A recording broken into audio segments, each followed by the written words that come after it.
Welcome back to Forbidden Knowledge News. I'm your host, Chris Matthew. Today, my guest is Ralph Blumenthal. Before I bring him on, I have to remind you to subscribe to Forbidden Knowledge News on lbry.tv, our official backup channel. We're always available on all popular podcast platforms, and definitely check us out on Rokfin. It's where you get all our premium content. You can get our Forbidden Knowledge News Con that we just held. You can get last year's. You get all our regular shows and all the premium content from all the amazing content creators on Rokfin. Just click that link in the description or visit rokfin.com/FKN Plus. Finally, I want to tell you about how you can protect yourself from harmful EMF radiation. With EMF Harmonized, they offer protection from harmful electromagnetic frequencies from your phone, computer, tablet, or your routers. I have one on all of my devices. It's just a small disc, goes directly on all those devices. I've already noticed a major difference of not feeling as groggy, sleeping better at night, and having more energy during the day after spending hours in front of my computer or near my phone. You can also get their awesome bracelets, offer the same protection, and the products were created by a mechanical engineer with 3 decades of experience in EMFs and telecommunication. Just use the link below to check out what they have to offer and protect yourself today. Today I want to welcome Ralph Blumenthal. His bio is extremely extensive, so I had to condense it quite a bit. He is a distinguished lecturer at Barrett College in the City University of New York. He was an award-winning reporter for the New York Times from 1964 to 2009 and has written several books on organized crime and cultural history. He has recently contributed to articles to the New York Times and other publications, working from home on his Barrett Archives blog, An Adventure in Democracy, and given virtual talks on his new book, The Believer, Alien Encounters, Hard Science, and the Passion of John Mack. Since 2010, he has taught journalism in the summer program of Phillips Exeter Academy in Exeter, New Hampshire, and in 2010 was named a distinguished lecturer at Barrett College, where he taught journalism and currently oversees historic collections in the Newman Library Archives. Ralph, welcome. How are you doing today? Thanks, Chris. Great to be here. Yeah, it's great to have you. I've been looking forward to this. Today we're going to be, of course, discussing not only your book, The Believer, Alien Encounters, Hard Science, and the Passion of John Mack, but I want to get your thoughts and insights on the phenomenon and this kind of disclosure that appears to be occurring from the mainstream media lately. And first, definitely for me, you were one of the individuals that kind of kick-started this mainstream UFO interest, I believe, from the article, of course, in 2017. I'd really like to know what really got you interested in the UFO phenomenon to begin with. Well, I read science fiction as a young man, as we all did in those years. Ray Bradbury, Isaac Asimov, that was a big part of our lives. It was pretty much fiction then, landing on Mars, landing on the moon. Today, it's everyday occurrence almost. But over the years, I stepped away from that. I was not particularly interested in UFOs. I did my reporting for the Times, investigative reporting on very earthbound subjects like the mafia and police corruption and Nazi war criminals, etc.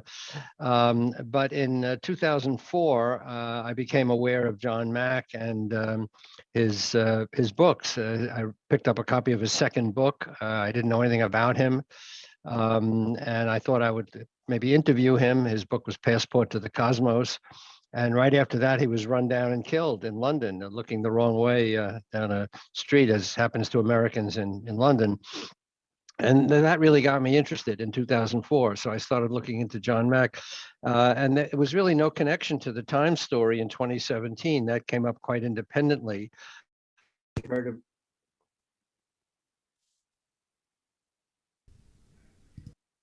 When we heard about this secret Pentagon office investigating UFOs, ATIP. So it was really two separate things. Right. Now, did you realize after the article came out in 2017, the impact that it would really have on, mainstream ufology in the media? Not really. I mean, we thought it was big news because the government was supposedly out of the UFO business with Blue Book in 1970, but actually they were still very interested. The higher you went up in the military, the more interested they were, I guess you could say. But it wasn't public. But we really had no idea what we were tapping into. We thought it was a good story. The Times put it on page one on a Sunday, so it attracted a lot of attention. But it really did seem to open the door to the kind of disclosure that's come since. Yes, definitely so. Um, Now, you look at everything happening now. We have last year the president ordering the 180 days for the release of these new documents. We've had the Muamua phenomenon that speculates that it could be some kind of probe.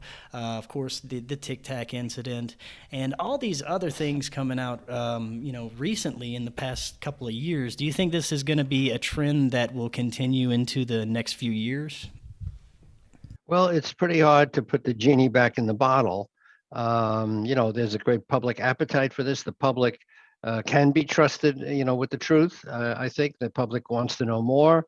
The government has a long history of being secretive about this and dissembling, sometimes putting out disinformation. But I think now, actually, the Navy has come a long way, and the Pentagon. They are now encouraging people to come forward with these stories. So they realize there's a public interest in being straightforward. Not everything, of course. A lot is still classified, probably too much. Um, but I think the door has been opened, and it's going to be very hard to close. Do you think it's strictly because of public interest, or there's possibly other agendas behind the release of this information? Well, it's hard to generalize. I mean, there's many different agendas going on. Certainly, there's a national security interest in keeping some of the stuff secret. We, the American government people, don't want our adversaries to know exactly what we know about this, groundbreaking technology. There is a race going on to harness this technology, whatever it is. So there's a legitimate government interest. Um, but I think more and more the people in the government realize that the public is clamoring for information. So much has come out already that is striking that we didn't know a few years ago. For example, now we know actually for a fact that these objects are physically real. We don't know where they are. We don't know where they come from. We don't know what they are, who's behind the wheel. But the idea that these are some spiritual, fantastic things that are a creation of consciousness or whatever, that they're not physical, that's no longer the thinking. There are pictures of them. There's FLIR thermal imaging. They're caught on radar, so they are real. Whatever they are, they're real. Yeah, yeah, it is. It's very fascinating to see what's happening right now. Now, when it comes to your book, The Believer, you said you picked up an interest in John Mack. How long were you looking into Dr. John Mack before you really started writing the book? Well, I started writing it coming across his book in 2004. After he was run down, I got really interested in his story and I got access to his papers. The family gave me access to his archives, his journals, his analysis records. He taped everything. And I started that pretty much in 2004. So on and off, I've been working on it for 16 years. It's a long time. Now, you said you had access to a lot of his own personal files and information. Could you talk a little bit about what it was like to have access to that? And you worked closely with his family on the book as well? I did. I mean, they gave me the access. I didn't work with them, on a regular basis. They gave me interviews. John Mack left behind three sons. I interviewed his wife Sally shortly before she died of cancer. So I had access to members of the family who were really very helpful. And I'm glad to say they did not demand anything in exchange. They didn't demand any right of censorship. They didn't see the manuscript until the book was finished, and I sent it to them after it was published. And I was told that they liked it, which I was very happy to hear. Um, so, but they, I guess they had faith in me as a biographer that I could be trusted with this material because a lot of it was very raw material from his papers. He recorded his innermost thoughts in his journals. He didn't censor himself. He talked to his therapist about what was really on his mind, his concerns with the alien abduction phenomenon, his marital troubles, because he was carrying on with some other women. He was always searching for something missing in the universe, because of a traumatic event in his own childhood. I got that, picture of him that was really the best thing I could get, short of speaking to him directly, and maybe even better, because if he'd been around, he might have said, Ralph, don't use this, or I don't want you to do that, or stay away from this.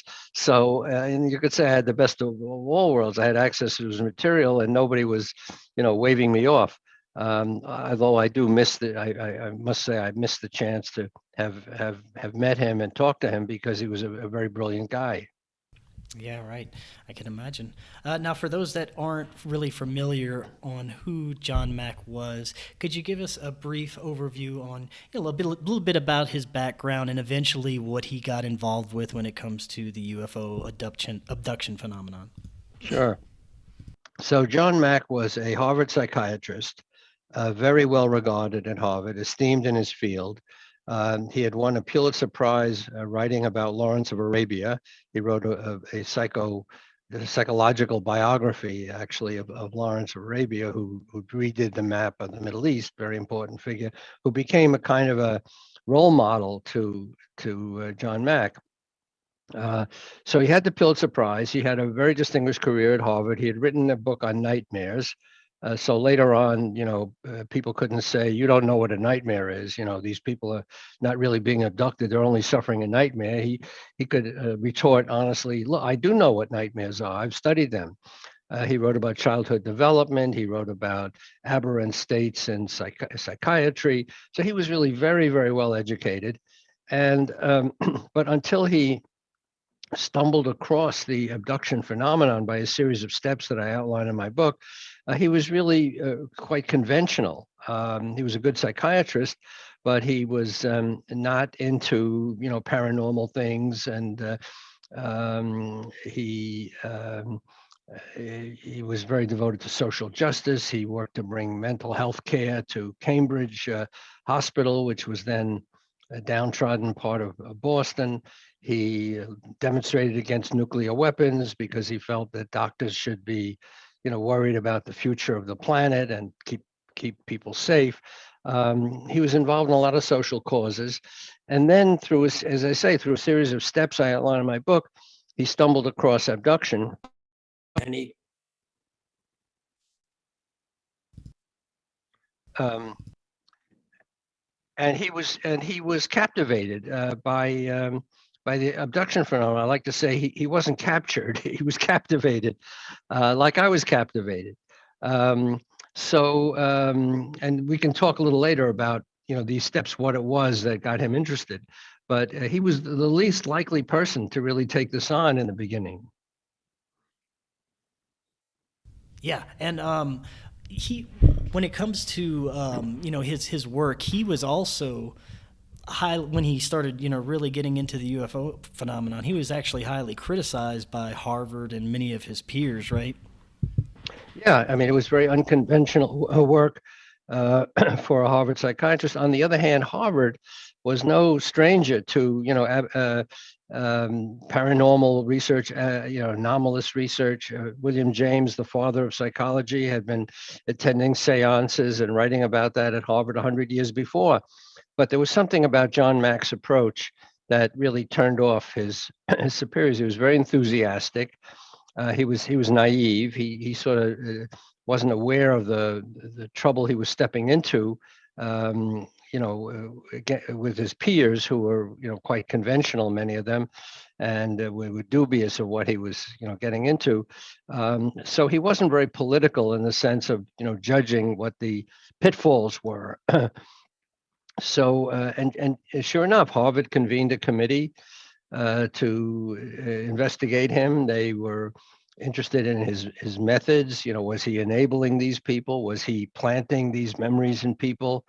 Um, and what were his billing methods, what was his finances. It was a very intrusive investigation that he overcame with the help of very good lawyers, and the fact that he really wasn't doing anything wrong that they could find, or that he did anything wrong at all. So in the end, he wasn't disciplined. He got a little tap on the wrist because they said he was too enthusiastic, and he agreed. He said, "Yeah, I was." Um, so, but I have in my book really the only and the first full story of this Harvard Inquisition, I call it, because that's a word they used at one point. Harvard never put out an official report. It was always a secret inquiry. And I pieced it together from legal memos in John Macks files, emails, and things like that, interviews. So, but Harvard never really explained what this was all about or how it came to its conclusions or whatever, but it's all in my book. Now, let's talk a little bit about the steps that you mentioned that kind of brought him to where he got to with his research. Okay, so he was brought up in a very conventional German Jewish household. His parents were quite wealthy. His father, who by the way had been an English professor at the City College of New York when I was a student there. So I talk about this in my book. There's a whole series of synchronicities that intertwined me with the Max story before I was even aware of it. So I was a student at City College. His father was a professor there, and young John was brought up in this very conventional household where his parents were not even particularly religious. It was very secular. They were not particularly spiritual. They were not superstitious. They were very well grounded in the academic world. So, as I said, he was sort of the least likely person to drift into this field. But what happened is after he wrote his biography of Lawrence of Arabia, and he traveled the Middle East to work on peacekeeping missions between the Arabs and the Israelis and met with Yasser Arafat, and then he demonstrated against nuclear weapons. He ended up going out to Esalen, which is that psychic think tank on the Pacific with all the experiments and mind trips and drugs and cutting edge stuff. And he got involved in something called holotropic breathing, which is a discipline where you can, by controlling your breathing, you can change your levels of consciousness. You can actually go back to your early childhood, according to people who have done this. I haven't done it myself, but it's well talked, documented and talked about. So he goes out there and he gets into this breathing group and breathing rhythmically to music. And he finds himself sort of carried back to his childhood. He's a baby in the womb. He remembers himself being born, um, and his mother turning blue, and all these early memories. He seems to have some kind of memory of a previous life where he's a Russian peasant and his son is being beheaded by the Mongols. So he has all these strange experiences in the breathing, and then somebody there at Esalen gives him a book about alien abduction, which he sees for the first time, and he thinks it's kind of crazy. He doesn't believe it, and and then a fellow psychiatrist at one of these breathing sessions says she has a patient who seems to have been abducted. And she knows somebody who's been researching this, an artist named Bud Hopkins, famous name in the field. And wouldn't John Mack like to meet him? And he still was resistant. He said, "That's crazy. Why would I want to meet Bud Hopkins? I don't believe this stuff." So these are the steps that brought him to the threshold. And then, we can talk about what happens after he meets Bud Hopkins, because that is really the transformative moment. Yeah, let's definitely talk about that. I would have to agree with that. Okay, so John Mack finds himself in New York in 1990. He's visiting his friend Bob Lifton, another famous psychiatrist who wrote about Nazi doctors, and he wrote about the survivors of Hiroshima and Nagasaki, a very impressive guy. So John Mack is visiting Bob Lifton, and it turns out that Bob Lifton knew Bud Hopkins from Cape Cod, because Bud Hopkins was an artist on Cape Cod. And Robert Lifton, like all good psychiatrists, go to Cape Cod in the summer, which is why you can't get analyzed in the summer. So Bud Hopkins knew Robert Lifton and vice versa. So John Macks says to Lifton while he's visiting Lifton in New York, "Hey, I got a chance to go over and meet Bud Hopkins. I'm not sure I should go. And would you like to come along?" And at this point, um, Bob Lifton's wife pipes up, BJ, and she says something that really floored me when I heard it. She says to her husband, "No, John has a choice about getting. John has no choice about getting involved in this, and you do." She says, "Wow." Right. So she's like, a psychic here. And sure enough, so John Mack goes off alone to meet Bud Hopkins, and she was right. He had no choice. As soon as he heard about the abduction phenomenon from Bud Hopkins, through letters Bud Hopkins gave him, he was hooked. And Bud Hopkins knew about this because he had seen a UFO early on in his time at Cape Cod. And he was on his way to a party, and they saw a UFO over the ocean. And he gets to the party, and he tells the people at the party, "Hey, we just saw a UFO." And the people at the party say, "Oh yeah, we've seen UFO. Oh yeah, everybody had a UFO story."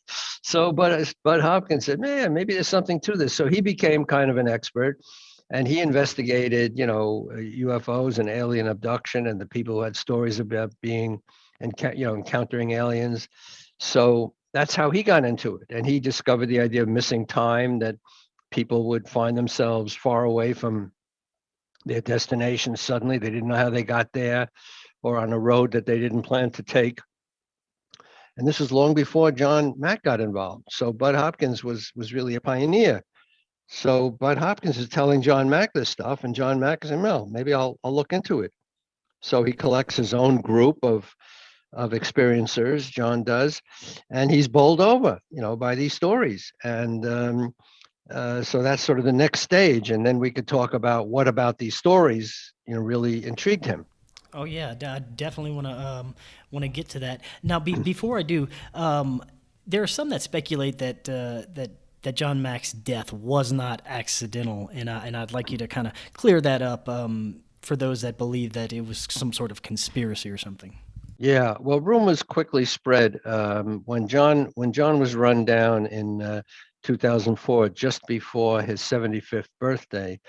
There was a lot of rumors floating around that it was an assassination. It was a hit job. He had made quite a few enemies, obviously, with his controversial research. And people are conspiratorial, and they're always looking for some dark story, behind the story. But I had access to the police reports of the accident. I talked to witnesses, people who went over later, members of his family, and I'm 100% convinced that it was just what they said it was. It was an accident. The driver was well known. He was basically a good man who had too much to drink. He was a charity worker. And John Mack stepped into the road right in front of his car. He really didn't have time to react. It was late at night. And John was very tired at that point. He'd been through a lot. People have speculated whether maybe he was ready for death, and he was at that point looking into after death experiences. So we can talk about later that, whether he was, complicit in his own death in some way, that he was, eager to carry on his research from the other side, as he told people. But anyway, uh, but anyway, it was an accident, and there was nothing nefarious to it. So in my book, I really put an end to that conspiratorial theorizing.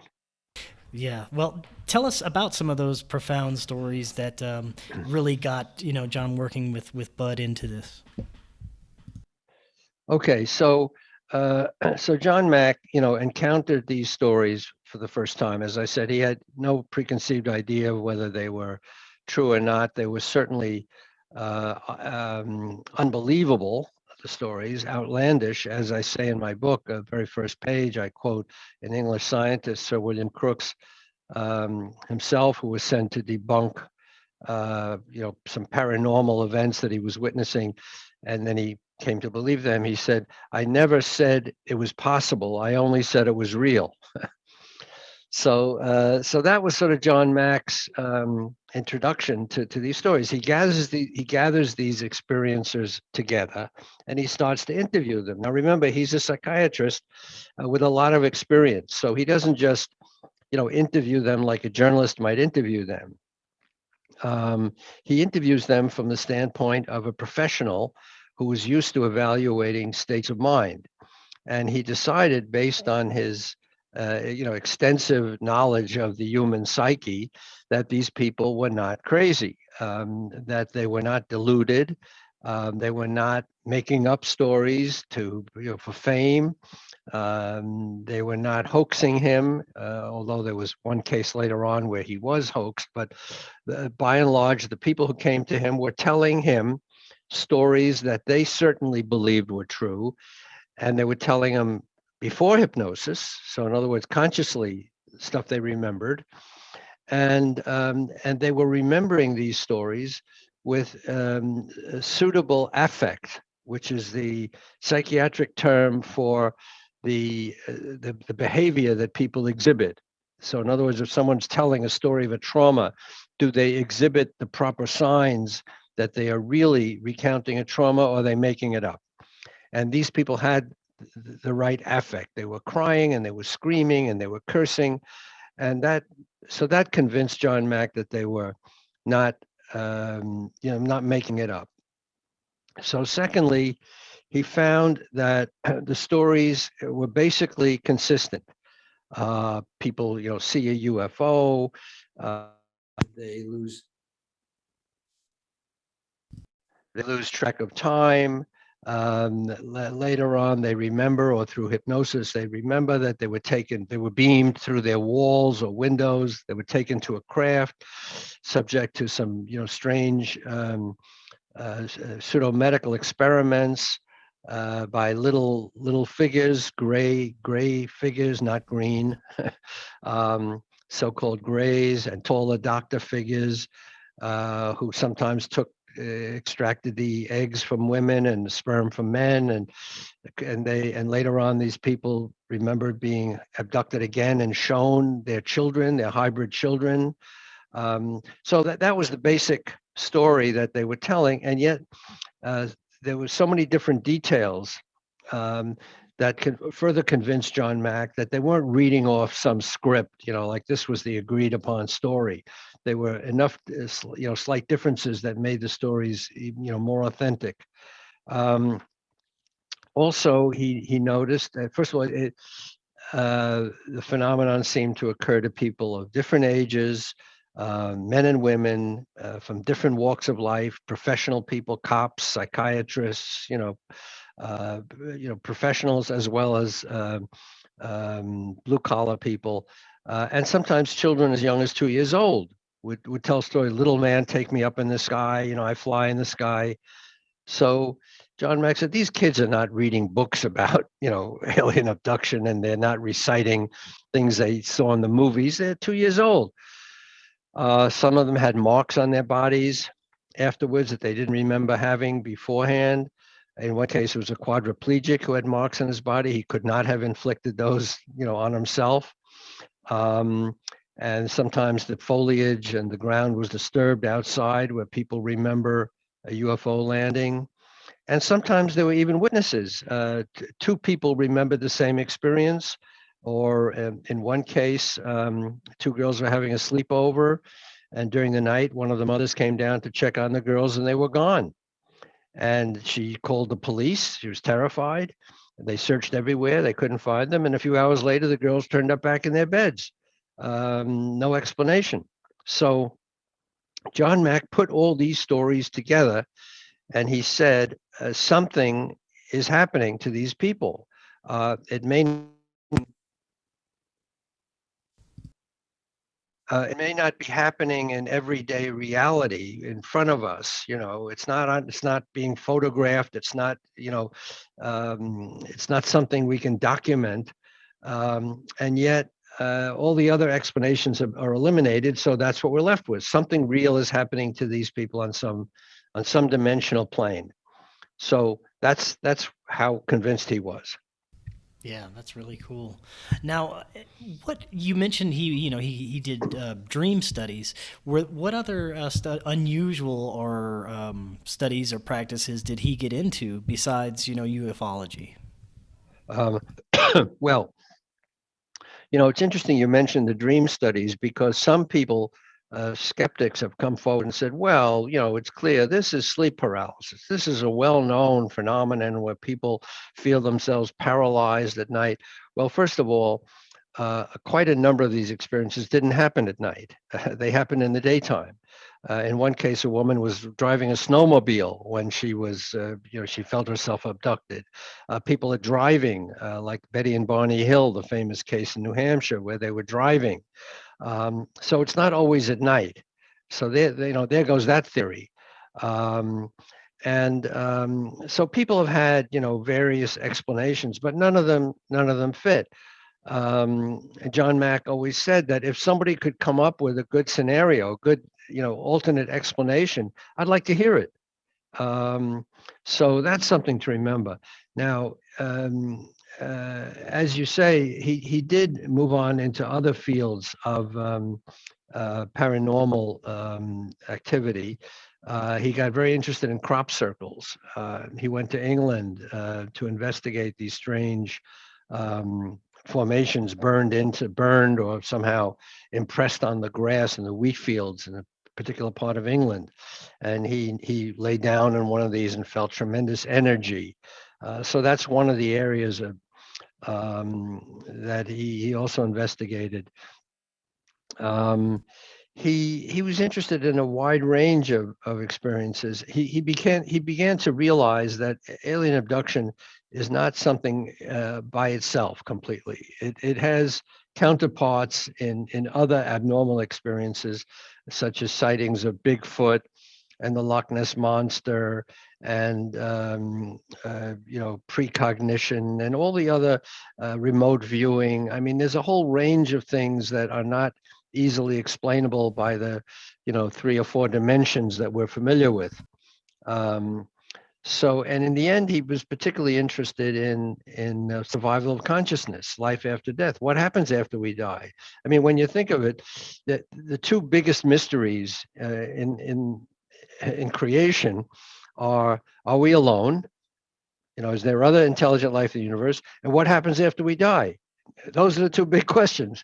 So he was involved in the first, like, are we alone? Is this, some other intelligence out there? And then what happens after we die? That's even a bigger question because that affects everybody. Um, and he started to look into that when he himself was killed. Now, I know he looked into he must have looked into this a bit, but do you know how extensive he looked into the types of communication that were involved during these abduction experiences? I know most report some type of psychic communication, telepathy or something like that. Did he do much research into that? Yeah, he asked all his people. I mean, I should say that he wrote 2 books, the second one of which got me started. But his first book was called Abduction, Human Encounters with Aliens. He wrote that came out in 1994. And it was 13 case studies of people he interviewed at great length. He didn't give their names, but some of them became public afterwards. So I know who a lot of them are, and I've talked to some of them myself. And the stories that all of them told, really, were that these beings, when they materialized, communicated telepathically.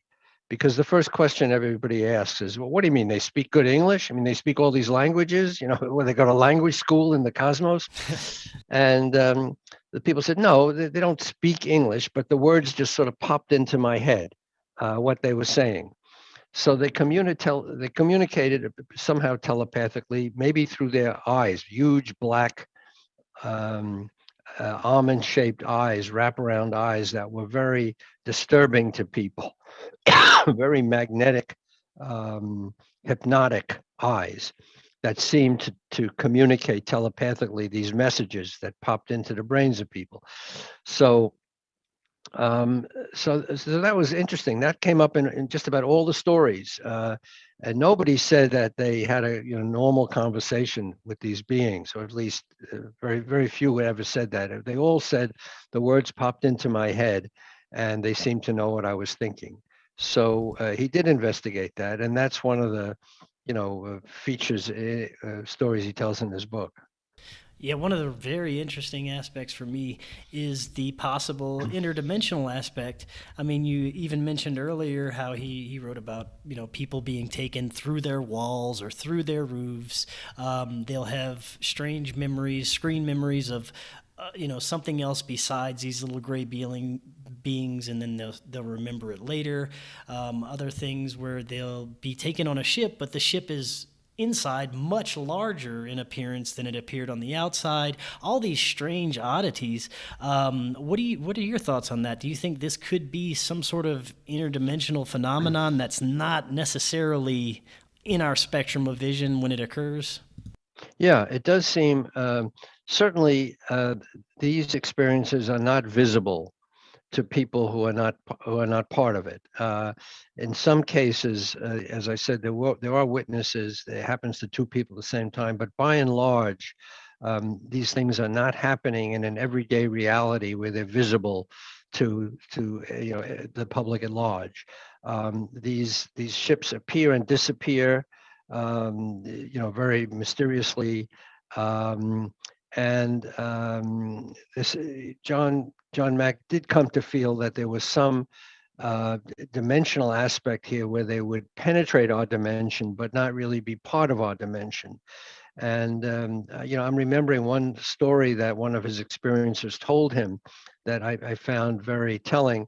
She said, people always think that these ships come from a great distance away, and how do they travel such a the cosmos is so large and light years away, how do they travel? And she said, she being an experiencer said, I have the feeling that because space is curved it itself,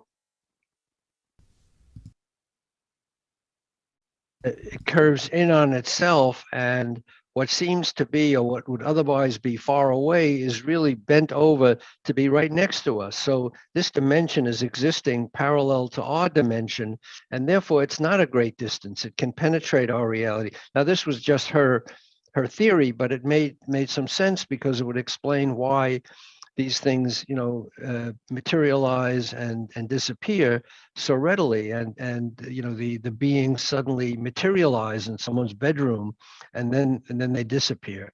So so that's an aspect of it. And John, there were people like Bud Hopkins and David Jacobs, who was another member of their research circle, a former a professor at Temple who did a lot of research in UFOs and a lot of writing about abduction. He and Bud Hopkins believed that these abductions were happening in real time in our reality. That was a big difference between them and John Mack. John Mack thought it's got to be happening in some other dimension that penetrates our dimension, but not in everyday reality, because we don't see it and we can't document it. But anyway, so that was a big difference. But clearly he thought that there was some dimensionality involved that we don't understand. Now, what do you think that these intentions of these beings were, and what were Dr. Mack's thoughts? Because we have different, it seems, agendas from some of these different beings. We have hybrid experiments. We have some that are giving us warnings about the future of our planet. We had some negative experiences. People have positive experiences. What were the conclusions for the intentions of these beings that he came up with? Well, you're absolutely right that different researchers came up with different approaches or different theories, really. Bud Hopkins and David Jacobs were much more attached to the idea that these beings were basically evil. They had an agenda to take our DNA, to create a hybrid race. They didn't care how much they were tormenting humanity. People who were taken were completely traumatized. The beings didn't care. They were studying. They were studying us like lab rats. They didn't care.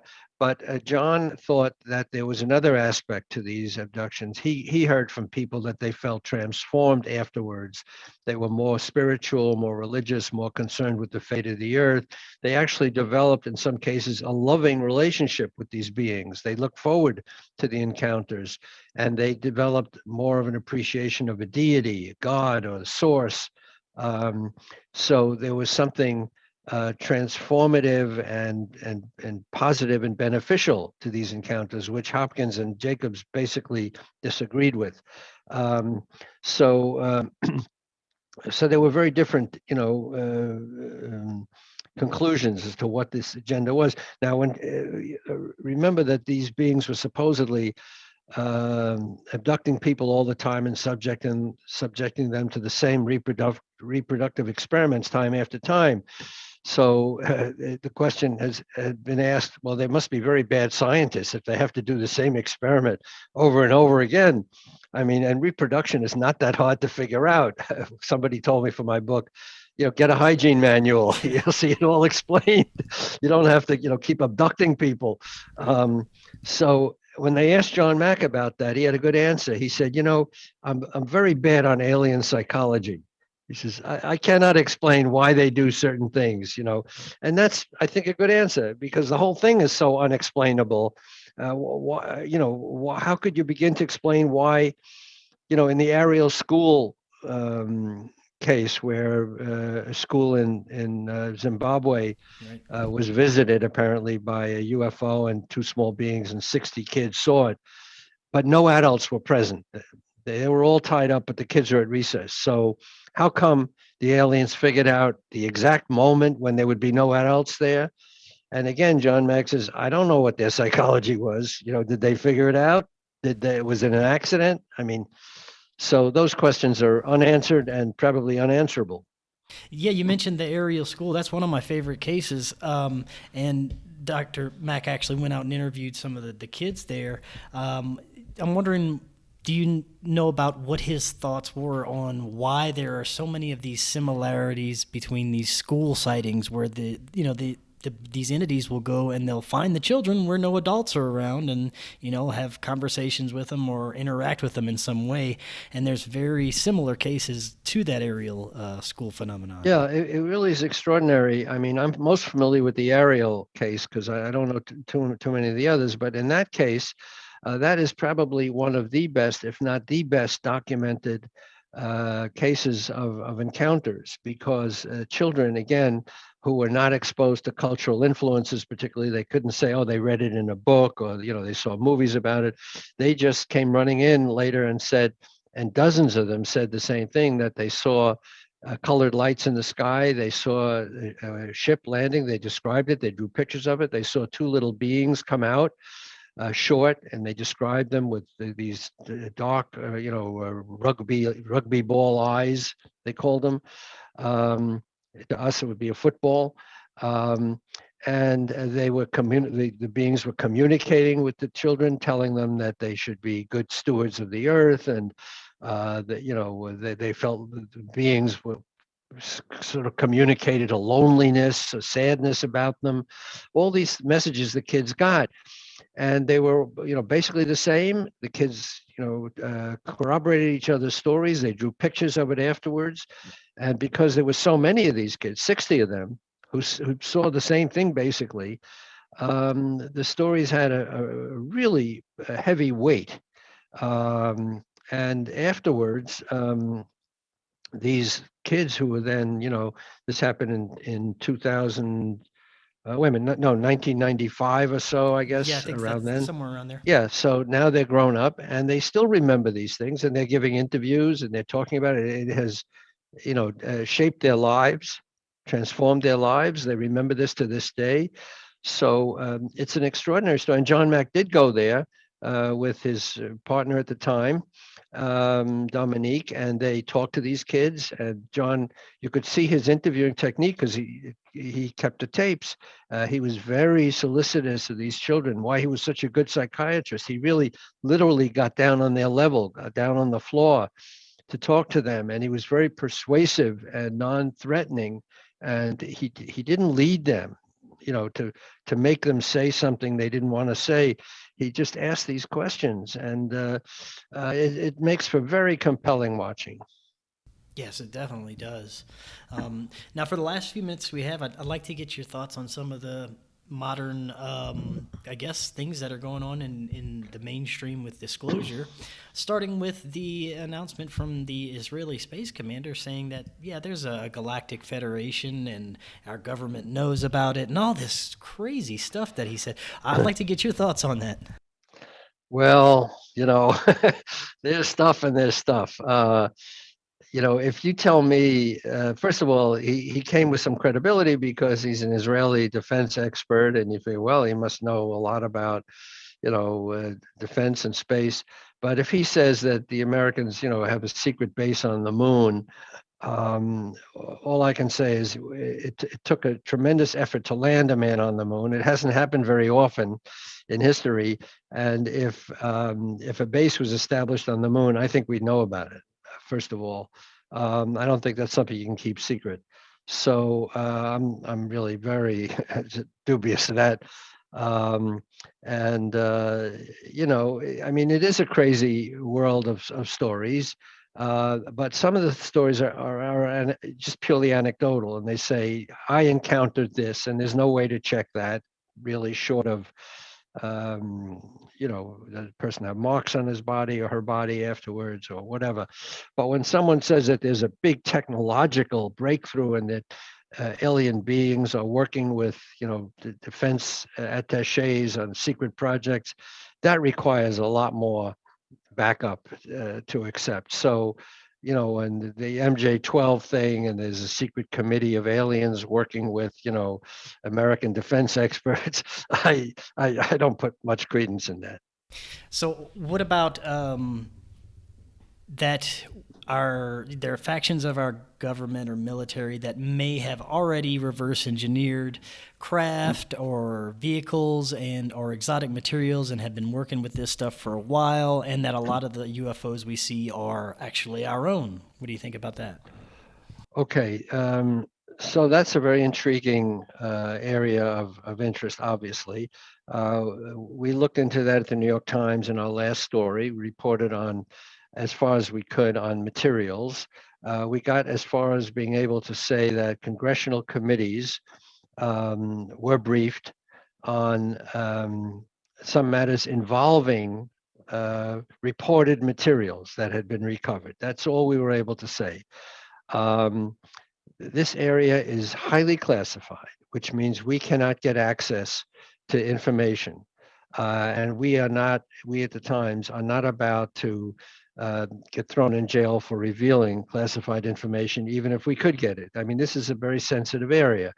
And the other stories we did, the December 17 story about the secret Pentagon effort, ATIP, to investigate UFO, that was unclassified. So in the Navy videos that we got released of showing Navy encounters with these objects, those are unclassified. So we don't traffic in classified material. But the issue of materials is classified, whether they exist or not. And I'm not prejudging it. There are stories that the government has and defense contractors have gotten access to materials from crashed objects, and they're reverse engineering them, et cetera, et cetera. I can't confirm that. There's a big lid on that. It's, as I say, the whole area is classified. There may or may not be something to it. I mean, there's the whole Bob Lazar story that he worked on reverse engineering a UFO. He saw the UFO. We have not been able to verify that. That's very, very difficult, and that requires a really very very detailed documentation before you can say that that's true or not. You know, you have to be very, very careful. People on the internet and bloggers can get away with a lot and the speculation and, but when in the New York Times and the way I operate, you've got to really document what you're saying. And we did that with every story we did so far. The objects are real. We don't know what they are. That part we can confirm. We've confirmed it. Um, but do we have materials from those? Are we reverse engineering those? I don't know. There's intriguing stories, but nothing that I think has held up so far to an independent observer. What about the story that came out yesterday about the newest Pentagon release video of the triangle UFO taken by the Navy personnel in 2019? What about that? What do you think about that footage? Yeah, we're aware of those stories, and the people who got that leak are credible. The images, the Pentagon, the Defense Department has basically verified that those are legitimate images that were taken from a fleet of a battle carrier group in 2019 on the West Coast. Um, so they still don't know what these objects are. They've been photographed. They're very intriguing triangle shape, as you say. It's some of the best footage we've ever seen of Navy footage of an object, and it's probably the best image of a triangle shape. Um, but again, nobody knows what they are, and they were referred to in official accounts as drones. Drones is the word that keeps coming up. Now, we don't have drones like that. We, the United States, we don't think, people we've spoken to don't think the Chinese or the Russians or any other earthly power have drones like that can stay up that long. That doesn't mean they can't be adversarial. Um, but the best people we've spoken to say they would be very surprised. They don't think that that's possible. So, what does that leave? If they're not Oz and they're not Russian and Chinese, well, what are they? Well, no one is taking that next step to say that. The people in the Defense Department are very cautious, and when you ask them, they will always go back to the same thing. Well, we're studying it. We don't know. That's what the UAP report is supposed to illuminate if it ever comes out. Probably won't come out on time.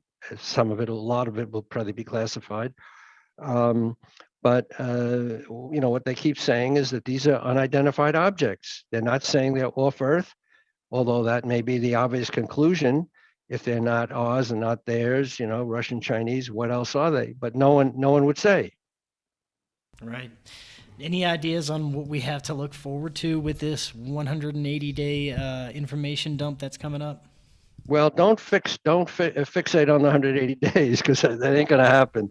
180 days was the deadline put in to the Defense Authorization Act when it passed in December, that they're supposed to report. The UAP task force is supposed to report to the public, to the Senate Intelligence Committee and the public within 180 days. But we hear quite reliably that it's taking longer. There's more material to deal with, and they can process in 180 days. So in other words, instead of June, it's going to be later than June, and they need more time.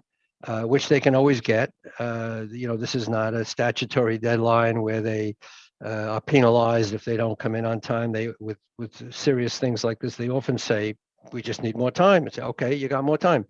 So everything we've heard is that it's going to be delayed, and delayed for a reason, that there's so much material to process that the investigators have to go to all these corners of the government to try to figure out which secret part of which secret agency is controlling what data. They have to get access to it. It has to, people need high level clearances to get access to that. And then when they have it all, how much is going to be made public, how much is going to be classified? I think, there'll probably be a classified part that will only be given to, closely held to certain people in the Congress. And then there'll be a public part. How interesting will the public part be? Will it be stuff we already know? I don't know. But Don't count on your fingers 180 days and say this is the day it'll be released. Right, yeah, I would have to agree that people shouldn't cross their fingers on that one. Well, Ralph, thank you so much for coming on tonight. That was fantastic information. The best way for people to find your book, The Believer, that'd be on Amazon, right? Well, Amazon for sure, Barnes and Noble. I like to recommend people go to independent bookstores because they need all the help they can get. Amazon's got enough money, although they've been nice to me. But go to an independent bookstore, or if you want to read it right away, you get a Kindle version. You can have it instantly. A lot of the information is on my website, www.ralphblumenthal.com. RalphBlumenthal.com. I have the links there, a little bio of me, stories of other appearances I've made, etc. So, but it's easy to get the book. And if they're sold out in one place, sometimes Amazon sells out here or there. It's restocked pretty quickly, and other places have it. Awesome. Sounds great. Ralph, thank you again for coming on tonight. That was fantastic information. I'd love to talk to you again in the future. Chris, thank you so much. A real pleasure. Great. And till next time, everyone, have an excellent evening.